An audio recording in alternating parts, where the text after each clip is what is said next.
नमस्कार प्यारे दोस्तों, स्ट्रॉन्ग इलेक्ट्रिकल यूट्यूब चैनल पर आपका एक बार फिर से हार्दिक स्वागत एवं अभिनंदन करता हूं। जैसा कि आपने थंबनेल पर देखा होगा, अपने आज पढ़ेंगे टॉप एमसीक्यू इलेक्ट्रिशियन थ्योरी के 7 फरवरी को जो एग्ज़ाम होने वाला है पावर ग्रिड का PGCIL जूनियर टेक्नीशियन ट्रेनिंग के नाम से। ऐसे ही प्रश्न पूछे जाएंगे इसमें, तो दोस्तों कंप्लीट तक जरूर वॉच करना वीडियो को। बहुत अच्छे अच्छे एमसीक्यू मैंने आपके लिए आज उपलब्ध करवाए हैं। टॉप लेवल के एमसीक्यू है दोस्तों, ठीक है।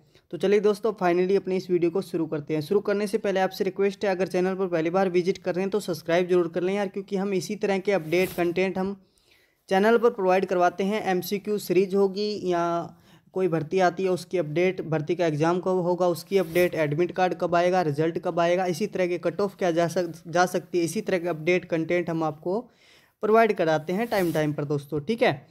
और टेलीग्राम पर नहीं जुड़े तो टेलीग्राम का लिंक आपके लिए डिस्क्रिप्शन में अवेलेबल करवा दिया है। अगर टेलीग्राम पर नहीं जुड़े तो 2 क्लासें मैं आपको बता देता हूँ। 2 क्लासें अपनी हो चुकी थी। क्लास नंबर 3 है ये। ऑलरेडी 40 MCQ हो चुके हैं। अगर आपने वो नहीं देखे हैं, अगर पहली बार विजिट कर रहे हो इस वीडियो पे, तो प्लेलिस्ट बनी हुई है पावर ग्रिड की इम्पोर्टेंट MCQ प्लेलिस्ट चैनल पर, तो चाहिए दोस्तों, नहीं तो यहीं से मिल जाएगी। इस वीडियो पे क्लिक किया होगा, 2 पहले ऑलरेडी बनी हुई है। 3 नंबर ये वीडियो है अपनी। तो चलिए दोस्तों, आज का जो पहला क्वेश्चन है उसको ले लेते हैं। वीडियो लंबी होगी ज़रूर, मेरे को पता है कि 20-25 मिनट की वीडियो हो जाती है, क्योंकि MCQ बड़े बड़े होते हैं अपने टेक्निकल लेवल के अंदर MCQ, ठीक है।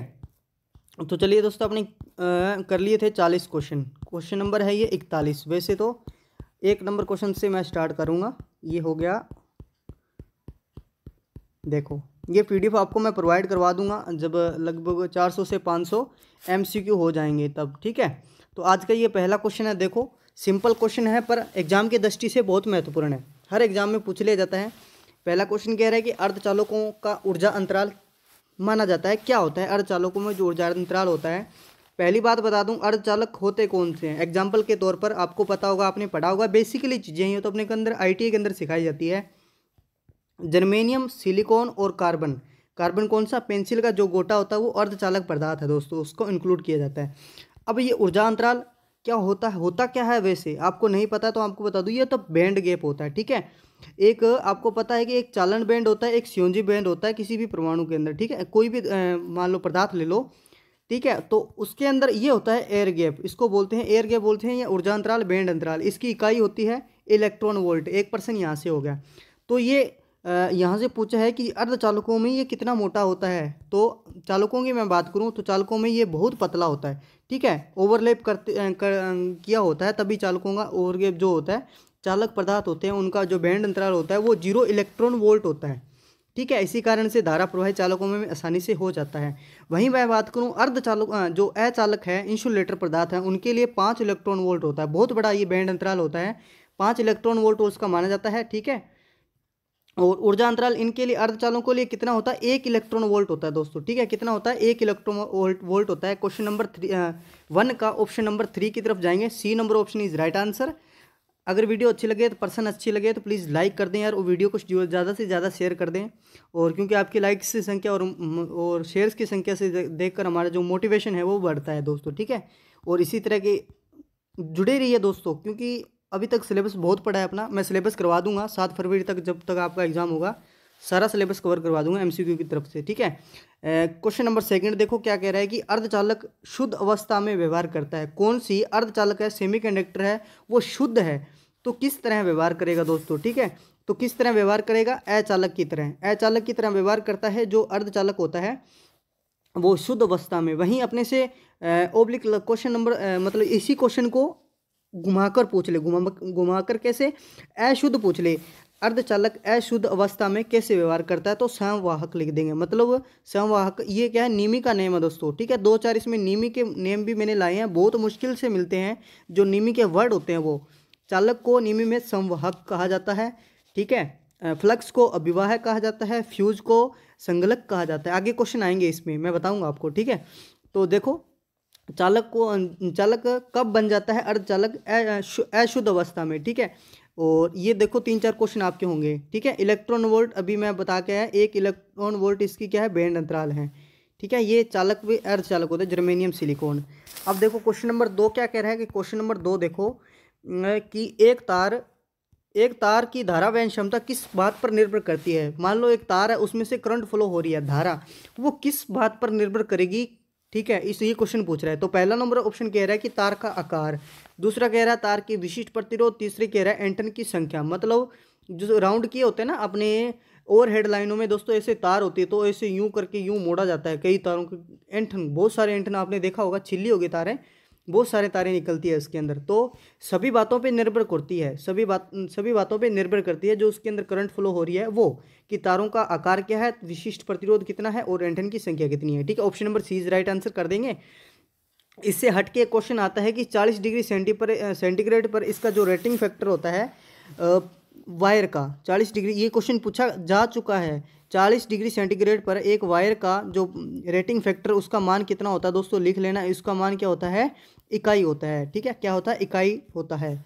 3 नंबर क्वेश्चन का ये राइट आंसर हो जाएगा। वहीं मैं बात करूँ क्वेश्चन नंबर 4 की। देखो, एक वायर पर एक तार है, उस पर अंकित किया हुआ है 4/1.9 अंकित किया हुआ, लिखा गया है एक तार पर। ठीक है, आपको पता है लिखी होती है ये तारों पे साइज, SWG मान भी लिखा होता है, और SIR इंडस्ट्रियल ट्रेनिंग इंस्टीट्यूट भी लिखा होता है। ठीक है, ये SIS, ठीक है, ये कुछ BIS, bureau of Indian standard, ऐसे कुछ आंकड़े इस वायर पे लिखे होते हैं। ये लिखा गया इस तार पर। तो कह रहा है कि तो तार का साइज व तार किसकी बनी होगी। ऑप्शन नंबर 1 कह रहा है 19 mm एल्यूमिनियम, 19 mm तार का साइज होगा और एल्यूमिनियम की होगी। ठीक है, ऑप्शन को छोड़ो, मैं आपको बता देता हूँ। अगर ऐसा प्रश्न आए तो आप कैसे करोगे हल। आपको एक बात हमेशा याद रखनी पड़ेगी, अंश बटे हर होता है। ठीक है, आपने पढ़ा होगा 10वीं के अंदर, अंश बटे हर होता है। ठीक है, और ये अंश क्या दर्शाता है, तारों की संख्या को क्या दर्शाता है, कि एक वायर है, ठीक है, उसमें बहुत सारी वायरें इंक्लूड की हुई है, तो वो क्या तारों की संख्या को दर्शाता है, अंश। वहीं तारों के साइज को कौन दर्शाता है, हर। ठीक है, हर दर्शाता है। इतनी बात समझ में आ गई। अब देखो, अगर मैं आपको बता दूं, पॉइंटों के अंदर आपको साइज पूछा जाए तो ये हमेशा एल्यूमिनियम के तार होंगे। ठीक है, एल्यूमिनियम के तार होंगे। वहीं पॉइंटों के अंदर, दशमलव के अंदर ना पूछा जाए तो कॉपर का वायर होगा। ठीक है, अब ये तो अपने को कन्फर्म हो गया कि ये किसकी तार है, एल्यूमिनियम की है। ठीक है, और एल्यूमिनियम की तार होगा तो हमेशा mm में अपने को वो देगा। ठीक है, साइज किस में होगा, mm में। अगर कॉपर की तार होगी तो किस में होगा, स्टैंडर्ड वायर गेज में, SWG में वो देगा। ठीक है, ऑप्शन अपने को mm में दे रखा है तो अपने को कन्फर्म है कि ये क्या है, एल्यूमिनियम की तार है। ठीक है, इनकी मोटाई कितनी है, तो B number option is right answer हो जाएगा, 1.9 mm एल्यूमिनियम। ठीक है, कितनी है, किसकी तार बनी हुई है, पहले एल्यूमिनियम की बनी हुई है, तार का साइज कितना है, 1.9 mm। ठीक है, मिलीमीटर, आपको पता है सेंटीमीटर से एक छोटी इकाई होती है मिलीमीटर, mm कहते हैं। तो एक mm में कितने सेंटीमीटर होते हैं, सॉरी, 1 सेंटीमीटर में कितने mm होते हैं, 10 होते हैं। ठीक है, तो क्वेश्चन नंबर 4 हो गया। प्रश्न अच्छे लगे तो प्लीज़ लाइक जरूर कर दें यार, क्योंकि बहुत मेहनत लगती है ऐसी चीज़ें आपके लिए प्रोवाइड करवाने के लिए, अंदर टाइम भी बहुत ज़्यादा खर्च होता है। ठीक है, क्वेश्चन नंबर 5 कह रहा है कि एक केबल के चयन करते समय केबल को प्रभावित करने वाला कारक कौन सा है। मान लो आप किसी मार्केट गए, मार्केट में से आपको केबल लाना है, तो आप कौन कौन सी चीज़ें देख कर लाओगे केबल को। ठीक है, आपको केबल लानी है, क्या क्या चीज़ देखोगे भी। हम भी अपने सिंगल फेज के लिए ला रहे हैं या 3 फेज के लिए ला रहे हैं। ठीक है, संतुलित लोड के लिए ला रहे हैं या असंतुलित लोड के लिए ला रहे हैं, वो चीज़ें इफेक्ट कौन से इफेक्ट हैं जो इसके अंदर पूछते हैं, कारक चयन करने वाले। ठीक है, तो क्वेश्चन नंबर 5 का ऑप्शन नंबर ए है, धातु, चालक धातु। ठीक है दोस्तों, अब आपको इस बात पर डिपेंड करता है कि दो चालक है वायर के अंदर, वो किसका बना है, एल्यूमिनियम का बना है, चांदी का बना है, कॉपर का बना है, या तांबे का बना है, किसका बना है। ठीक है, इस बात पर निर्भर करेगा। इंसुलेटर का प्रकार कौन सा है, उसके ऊपर इंसुलेटर लगा है वो, मतलब जो रबड़ लगा है वो किस प्रकार का है, उस बात पर निर्भर करेगा। फेजों की संख्या पर मैंने जैसे बताया आपको, सिंगल फेज के लिए ये चाहिए या 3 फेज के लिए, सभी बातों पे उपयुक्त, सभी option number D is right answer कर देंगे 5 नंबर क्वेश्चन का। ठीक है, सभी बातों पे निर्भर करता है। ठीक है, और एक और इसका आता है कि तापमान पर भी निर्भर करता है। टेम्परेचर अपने को देखना है कि हमने किस टेम्परेचर पे उसको लगाना है। ठीक है, किस टेम्परेचर पर अपने को लगाना है, मतलब पहाड़ी इलाकों में लगाना है या रेगिस्तान में लगाना है, वैसे टेम्परेचर पर भी करता है। ठीक है, और सुरक्षा साधन के प्रकार पर भी निर्भर करता है दोस्तों। ठीक है, और क्वेश्चन नंबर देखो 6 कि एक दिष्ट धारा पर इंडक्टर कार्य करता है। इंडक्टर, दिष्ट धारा मतलब DC सप्लाई, जो बैटरियों में सामान्यतः होती है, तो उस पर जो इंडक्टर अपने लगा देते हैं तो वो किस तरह कार्य करता है। पहला ऑप्शन होता है short circuit, open circuit, leakage circuit, close circuit. बिल्कुल सिंपल सा क्वेश्चन है, कुछ ज़्यादा डीपली नहीं है। शॉर्ट सर्किट की तरफ जाएंगे, शॉर्ट सर्किट इसमें करंट जो इंडक्टर है वह कार्य करेगा। कैपेसिटर की बात करें एक निर्दिष्ट धारा में तो ओपन सर्किट की तरह कार्य करेगा। डीसी सप्लाई पर, डीसी सप्लाई के क्वेश्चन बहुत ज़्यादा एग्जाम के अंदर आ सकते हैं, डीसी को पढ़ के जाना, ठीक है। मैं इस एक एक टॉपिक का लाने का मेरा उद्देश्य क्या है कि आपको दोबारा से दोबारा रिवीजन हो जाए। रिवीजन कैसे, अगर डीसी में पावर फैक्टर पूछे दोस्तों क्या होता है, और ये रेजिस्टिव लोड की रेजिस्टिव सर्किट की तरह करता है, प्रतिरोधी परिपथ होता है ना, उसकी तरह वर्क करता है। वहीं उसके अंदर क्या पूछ ले अपने के लिए, फेज व कोण आई व वोल्टेज व धारा के बीच फेज कोण पूछ ले तो 0 डिग्री बता देना दोस्तों। और इसकी क्या है, फ्रिक्वेंसी 0 होती है, इसीलिए इसमें झटका है वो खतरनाक लगता है, आपको पता है। और उसके बाद इसकी 2-4 लाइनें और क्या थी, हाँ, जो डीसी में प्रतिघाती शक्ति होती है kVAR, प्रतिघाती शक्ति वो 0 होती है। अच्छा, प्रतिघाती 0 शक्ति होती है, इससे एक फैक्ट निकल कर आता है कि जो आभासी शक्ति होती है KW बराबर KV होता है, ठीक है। आभासी शक्ति और वास्तविक शक्ति का मान बराबर होता है, इसलिए क्या होता है, प्रतिघाती शक्ति होती है उसका मान 0 होता है, ठीक है। इतनी सारी बातें तो आपको रिवीजन में हो गई होगी। 7 नंबर क्वेश्चन देखो, बहुत अच्छा क्वेश्चन है आज का, सबसे मेरा पसंदीदा क्वेश्चन है ये। देखो क्या नंबर, ऑप्शन नंबर, आपको पहले क्वेश्चन पढ़ लेता हूँ फिर मैं दिखाता हूँ। क्वेश्चन नंबर 7 कह रहा है कि यदि 3 प्रतिरोध श्रेणी क्रम में जुड़े हैं, ठीक है भाई, 3 प्रतिरोध श्रेणी क्रम में जुड़े हैं, यदि परिपथ की कुल वोल्टेज है वो 24 वोल्टेज है, ठीक है। परिपथ की कुल वोल्टेज कितनी है, 24 वोल्टेज है। अब देखो प्रतिरोध का मान दे रहा है 3 ओम, 6 ओम, 9 ओम के 3 प्रतिरोध है, और 6 ओम का प्रतिरोध किसी कारणवश खुल जाता है, तो 3 ओम 9 ओम पर वोल्टेज होगी। देखो ऑप्शन देख लो ढंग से, 24 वोल्ट, 0 वोल्ट, 12 वोल्ट, इनमें से कोई नहीं, ठीक है। आगे आ गया होगा आपको समझ में, नहीं आया तो कोई बात नहीं, मैं आपको बताता हूँ। देखो ये कह रहा है कि श्रेणी क्रम में रेजिस्टेंस लगे हुए हैं 3, देखो 3 लगे हुए हैं रेजिस्टेंस। वहीं पे ये बोल रहा है कि 24 volt supply, total voltage supply है, ठीक है। ये वोल्टेज है टोटल, ये है 3 ओम का, ये है 6 ओम का, ये है 9 ओम का दोस्तों। देखो अब ये कह रहा है कि किसी कारणवश ये क्या है, 6 ओम का रेजिस्टेंस है वो खुल जाता है, ठीक है। तो अब पूछ रहे हैं कि इस पे जो 3 ओम का रेजिस्टेंस है उस पे और 9 ओम का रेजिस्टेंस है उस पे वोल्टेज का मान क्या होगा, ठीक है। कोई कैलकुलेशन करने की ज़्यादा जरूरत नहीं है, आपको सिंपल सी एक ट्रिक याद है तो सिंपल सा क्वेश्चन ये हल हो जाएगा।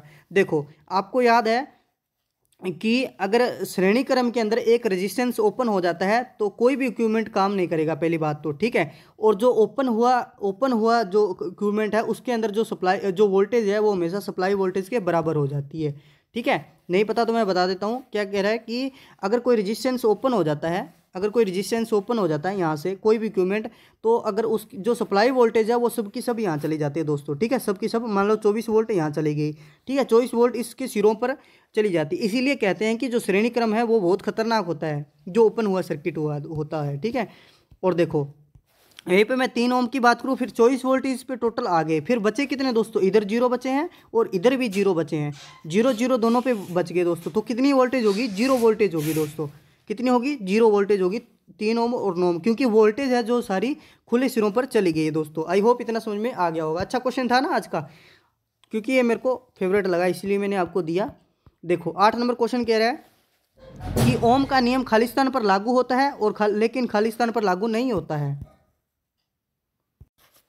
ओम का नियम किस पर लागू होता है, किस पर लागू नहीं होता। पहली मैं बात बता दूं, ओम का नियम कहता क्या है। देखो ओम का नियम क्या कहता है कि नियत भौतिक तापमान एवं नियत भौतिक परिस्थितियों के अंदर टेम्परेचर नियत होना चाहिए, नियत कंडीशनें होनी चाहिए। उस समय एक सर्किट में से उस जो सर्किट होता है उसमें से जो विभवांतर होता है, विभवांतर के सिरों पर उत्पन्न होने वाला जो रेजिस्टेंस, ठीक है, नियत भौतिक परिस्थितियों नियत तापमान पर उत्पन्न होने वाला प्रतिरोध, उसमें से जो बहने वाली धारा है उसके जो क्या होता है, समानुपाती होता है, ठीक है। वैसे ज़्यादा डीपली जाने की लोड़ नहीं है, 20 समानुपाती आ ही कर दिया करो डायरेक्टली, परिभाषा कोई नहीं पूछता आज।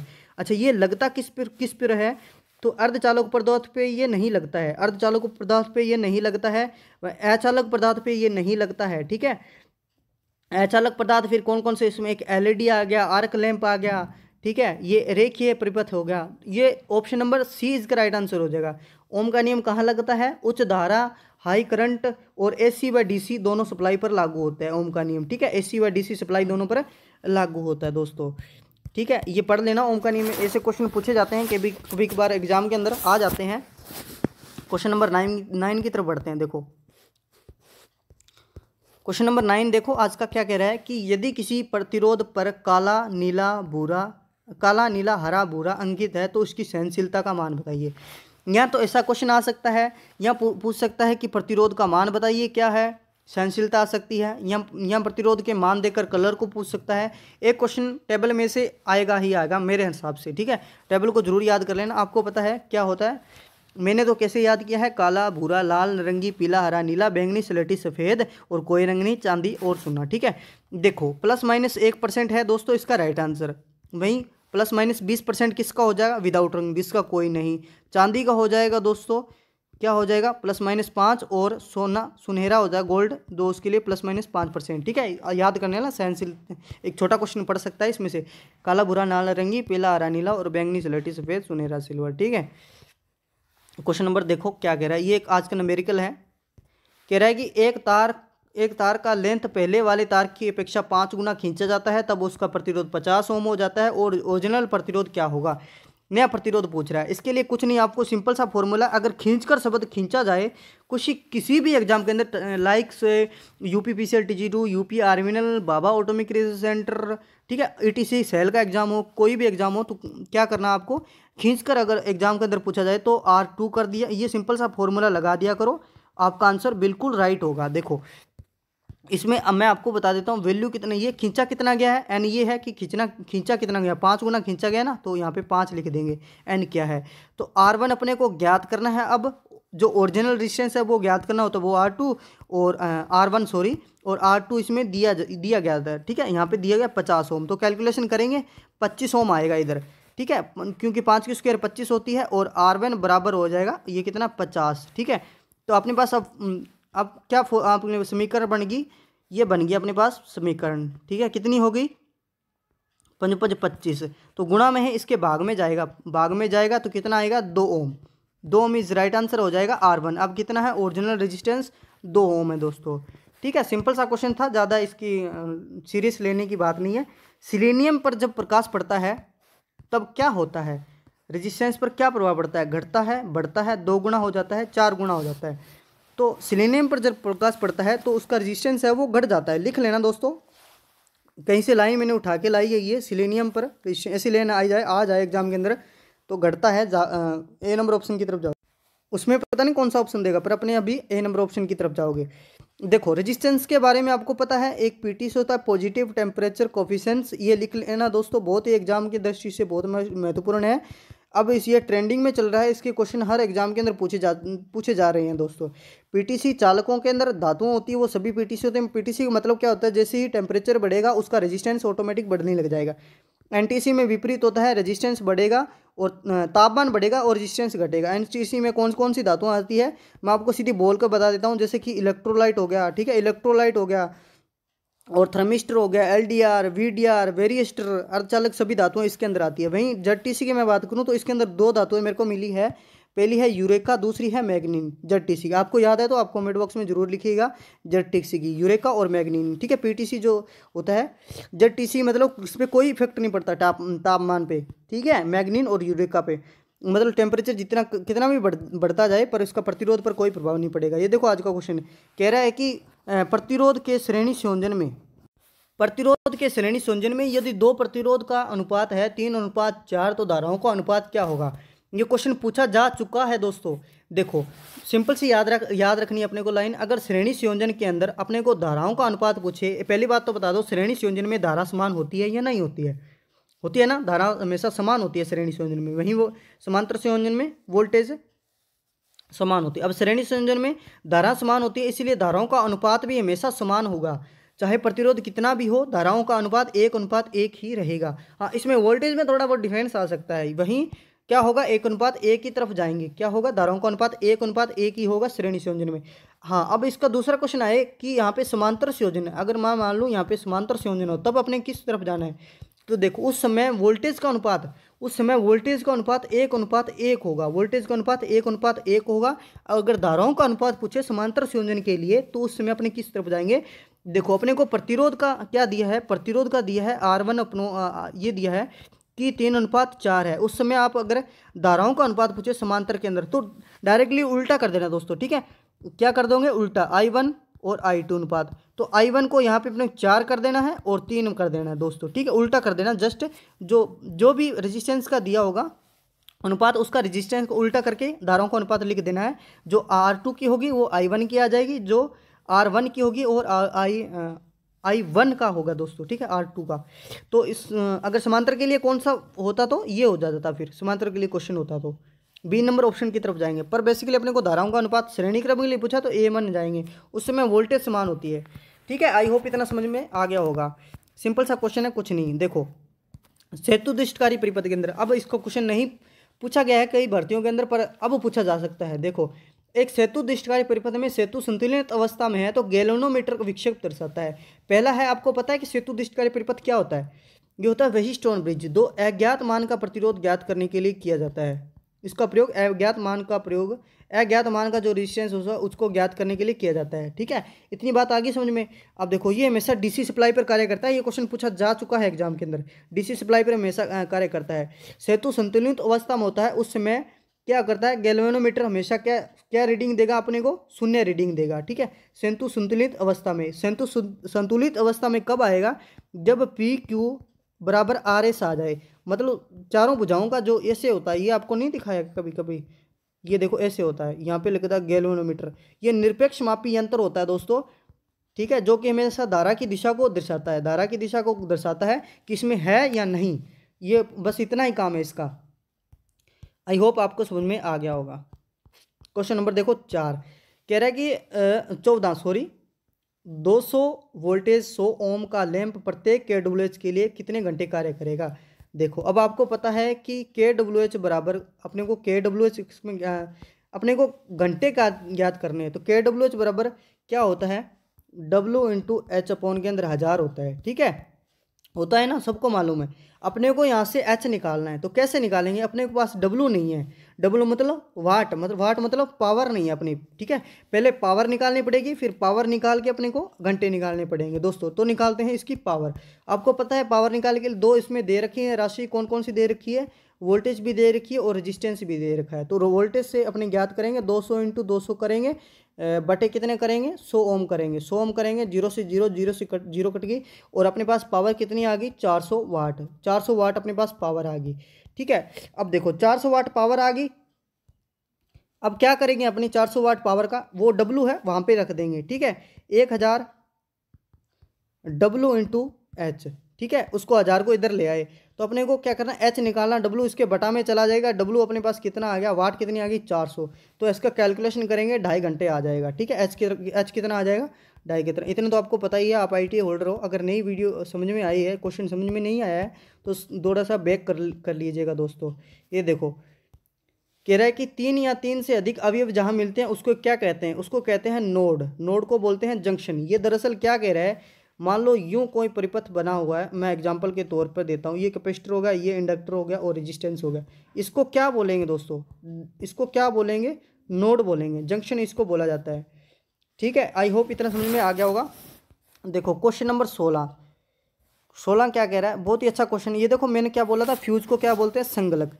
यदि एक संगलक वायर फ्यूज वायर को डबल करके ऐंठ दिया जाए तो संगलक तार की जो क्षमता है कुल क्षमता का खालिस्तान हो जाएगी, आधी रह जाएगी, कम हो जाएगी, दोगुनी हो जाएगी। तो दोस्तों सिंपल से ऑप्शन की तरफ जाओगे, कम हो जाएगी, ठीक है। पहले की अपेक्षा डबल करके बांधा गया है, ऐंठा गया है उसको, तो डबल हो जाएगी। वहीं अगर समांतर के लिए अगर आए, समांतर में बिना ऐंठे हो जाए तो दोस्तों कोई प्रभाव नहीं पड़ेगा, ठीक है। बिना ऐंठे, ना डबल किए, बिना ऐंठे उसकी जो कैपेसिटी है उस पर क्या प्रभाव पड़ेगा? फ्यूज पर कोई प्रभाव नहीं पड़ेगा दोस्तों, ठीक है। फ्यूज संगलक बहुत अच्छा टॉपिक है, एक इसकी एक पूरी क्लासेज होती है, 40 मिनट की क्लास लगभग इस पर बनती है। और फेज तार के श्रेणी क्रम में लगा होता है, 10 प्लस लेड का बना होता है। 10 प्लस लेड की मात्रा याद है तो कमेंट बॉक्स में लिख देना। धारा के ऊष्मीय सिद्धांत पर कार्य करता है, उसका उच्च प्रतिरोध होता है और निम्न गलनांक होता है। रेटिंग इसकी एम्पियर में व्यक्त की जाती है, ठीक है। चलिए अपने फाइनली पढ़ते हैं क्वेश्चन नंबर 17 की तरफ। देखो ये 17, 18, 19, 20 लिख लेना दोस्तों, कहीं नहीं मिलेंगे। बहुत अच्छे टॉपिक है ये, बहुत अच्छे एमसीक्यू हैं, टॉप है ये। एक आदर्श वोल्टेज स्रोत में आंतरिक प्रतिरोध का मान होता है। पहले आपको ज्ञात होना चाहिए कि आदर्श वोल्टेज स्रोत है क्या ये, ठीक है। तो मैं आपको बता दूं, ये आदर्श वोल्टेज स्रोत होता है जिसके अंदर कोई भी रेजिस्टेंस नहीं होता है। वो ये जो आदर्श वोल्टेज स्रोत होता है, ये सभी किसी भी लोड पर हमेशा अपने को नियत भार देता है, ठीक है। हमेशा नियत लोड प्रदान करेगा, नियत वोल्टेज प्रदान करता है किसी भी बार पर, ठीक है। कोई भी आंतरिक रेजिस्टेंस इसके अंदर नहीं होता है, इसे आदर्श वोल्टेज स्रोत कहते हैं। पर बेसिकली प्रैक्टिकली ऐसा नहीं होता है, कुछ ना कुछ उसके अंदर होता है, पर ये अपने थ्योरेटिकल मानते हैं। तो आंतरिक प्रतिरोध क्या होता है उसके अंदर, सिंपल से याद रखनी है अपने को, लाइन शून्य होता है दोस्तों, ठीक है। क्या होता है, शून्य होता है।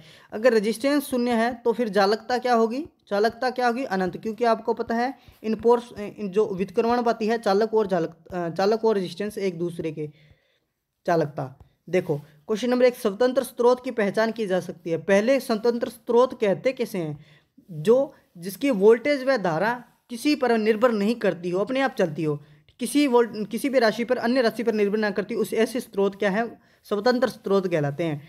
तो देखो ये हमेशा भार पर संयोजित कर इसकी पहचान नहीं की जा सकती, कलर से नहीं की जा सकती है, और आकृति से इन दोनों की पहचान की जा सकती है। दो स्रोत होते हैं, एक स्वतंत्र स्रोत होते हैं जो किसी पर निर्भर नहीं करते, जिनकी आई व वी, और एक होते हैं जो निर्भर स्रोत होते हैं, एक होता है डिपेंडेंट, एक इंडिपेंडेंट, ठीक है। एक निर्भर करते हैं, एक स्वतंत्र होते हैं। निर्भर, दोनों की आकृति अलग अलग होती है। इसकी आकृति होती है वर्ताकार, ठीक है, इसकी आकृति होती है वर्ताकार होती है, और दूसरे की आकृति जो निर्भर होते हैं, डिपेंड करते हैं किसी अन्य राशि पर, तो उनकी होती है ऐसे डायमंड कलर की आकृति होती है। ये पढ़ लेना, टॉपिक बहुत अच्छे हैं दोस्तों, एग्जाम की दृष्टि से मोस्ट इंपॉर्टेंट टॉपिक है ये स्वतंत्र स्रोत वाले। इसके अंदर क्वेश्चन 100% मैं श्योर हूँ कि एक ना एक क्वेश्चन कहीं ना कहीं उल्टा सीधा फंसा ही देगा एग्जाम के अंदर। देखो, एक वोल्टेज स्रोत को धारा स्रोत में परिवर्तन करते समय आंतरिक प्रतिरोध उसका धारा स्रोत के, क्या कह रहा है समझ में नहीं आया, दोबारा पढ़ो, कि एक वोल्टेज स्रोत को धारा स्रोत में परिवर्तन कर रहे हैं, उस समय आंतरिक प्रतिरोध धारा स्रोत के श्रेणी क्रम में जोड़ा जाता है, समांतर में जोड़ा जाता है, श्रेणी समांतर में जोड़ा जाता है, या समांतर श्रेणी में जोड़ा जाता है, ठीक है। मेरे पास अब देखो, आपके पास एक वोल्टेज स्रोत है, उसको आप कन्वर्ट कर रहे हो धारा स्रोत के अंदर, ठीक है। मतलब वोल्टेज सोर्स को करंट सोर्स में बदलना है, तो उस समय आंतरिक रेजिस्टेंस आपको किस क्रम में जोड़ना होगा, श्रेणी क्रम में जोड़ना होगा, समांतर में जोड़ना होगा, या श्रेणी दोनों समांतर में जोड़ना होगा। तो उस समय आपको रेजिस्टेंस जोड़ना होगा श्रेणी क्रम में दोस्तों, ठीक है। ये कैसे जुड़ता है, देखो यूं करके, ये है आपके पास वोल्टेज स्रोत को धारा स्रोत में बनाना, ये मैं बना रहा हूँ आपको धारा स्रोत, ये है धारा स्रोत और ये है वोल्टेज स्रोत, ऐसे करके, हाँ ऐसे, ये है रेजिस्टेंस, ठीक है। और इसके कभी क्लास थ्योरी लेंगे, बहुत बड़ा टॉपिक है ये। देखो आज का अंतिम सवाल 20 नंबर क्वेश्चन। देखो, अधिकतम शक्ति स्थानांतरण तब होती है जब, ये तो मैंने क्वेश्चन पहले बहुत बार करवाया है, अगर आप हमारे साथ जुड़े हैं तो आपको पता होगा इस क्वेश्चन का आंसर। लोड प्रतिरोध का मान सोर्स प्रतिरोध के बराबर होता है। सोर्स प्रतिरोध का मान जो स्रोत प्रतिरोध से ज़्यादा होता है, वहीं पे स्रोत प्रतिरोध का मान सोर्स प्रतिरोध से ज़्यादा होता है। तो बताइए इसका राइट आंसर क्या होगा, सोचिए जल्दी से। नहीं पता तो मैं बताता हूँ, कोई बात नहीं।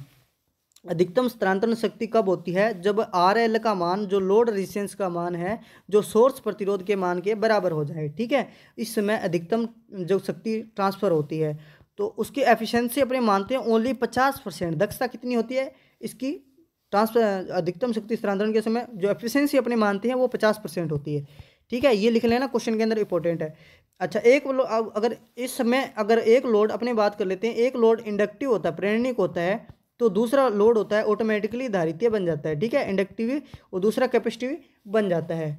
इतनी बात समझ में आ गई। बस ये थे आज के क्वेश्चन, इसके आंसर की मैंने आपके लिए प्रोवाइड की है, बाद में आपको काम आएगी जब आप क्या करोगे, PDF को डाउनलोड करोगे, उस समय आपको ये काम आने वाली है चीज़ें, ठीक है। क्योंकि पिछली बार मैंने बाबा ऑटोमेटिक रिसर्च सेंटर के लिए ऐसे ही तैयारी करवाई थी, और उसके अंदर मैंने एक छोटी सी गलती की थी कि MCQ तो लिख दिया, पर उसमें जो आंसर है वो नहीं प्रोवाइड करवाए थे। तो आप लोगों को बहुत सारी कमेंट्स आई थी कि सर इसमें आंसर नहीं है। अब मैं आपके लिए आंसर प्रोवाइड करवा रहा हूँ दोस्तों। बहुत मेहनत लग रही है यार, आप एक लाइक जरूर कर दिया करो, फॉरवर्ड जरूर कर दिया करो किसी ना किसी ग्रुप में, ठीक है। क्योंकि नया चैनल है, अभी तक आपको पता है धीरे धीरे ग्रोथ करेगा आपके सपोर्ट से और आपके प्यार से दोस्तों। ऐसे ही क्वेश्चन पूछे जाएंगे एग्जाम के अंदर, इनसे रिलेटेड ही आएंगे दोस्तों, इससे बाहर नहीं होगा कोई भी सिलेबस, इनसे रिलेटेड ही आएगा जो मैं ऑप्शन बता रहा हूँ। ठीक है, तो आज के लिए इतना ही, धन्यवाद दोस्तों, मिलते हैं नेक्स्ट वीडियो में। अगर वीडियो अच्छी लगे तो प्लीज़ सब्सक्राइब जरूर कर लें यार, और साथ ही बेल आइकन को प्रेस कर लें, क्योंकि आने वाले अपडेट के लिए आपको भी तुरंत अपडेट मिलता रहे। आज के लिए इतना ही, धन्यवाद दोस्तों, मिलते हैं नेक्स्ट वीडियो में। आपका यहाँ तक जुड़ने के लिए बहुत बहुत धन्यवाद।